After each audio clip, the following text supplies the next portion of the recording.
Uy, Mars, mayo kay naaka. Mag-harvest ko palya, Mars ba? Ordinary ko, bi. Dili ko, Marsoy, kay uluron man na iyong paliya. Dito ra ko kang mads mo palit. Organic man na, Mars. Ang palya, Mars. Wala na yung mga chemicals. Oh. Sige na, bi, palitin ko, bi. Organic lagi Mars, 75% uluron, 25% sayang ko dali kasi nagdang ulo datong gibayaran. Nothing beats a Jet2 holiday. And right now, you can save £50 per person.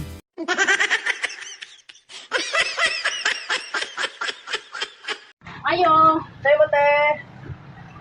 palit ko ligid ba nga number 18? Kaday lang te ha. Dala te. Kanang duha ka mo. Uy, buhay ko palit. Ay, wala may baligya kung duhaon mo.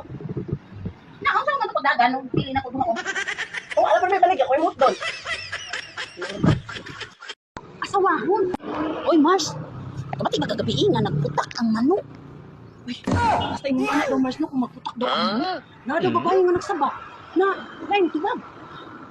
Taod-taod ning tubag ang sunoy. Nagputak din sila dugay kay nahuman nagputak-putak sila.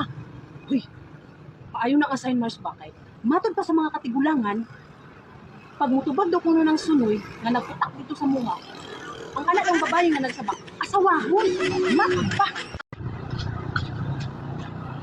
Uy, Mars!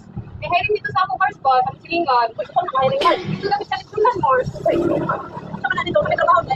Kaya mo, Mars dito, Mars. Yeah, kaya ako dito, Mars. Nakuha ko na, Mars. Oo, Mars. Kapag ko, Mars. Wala na ko, magpapaka na kapapaman. Ay, ikaw may magtataran ka naman. Kaya pag mo, may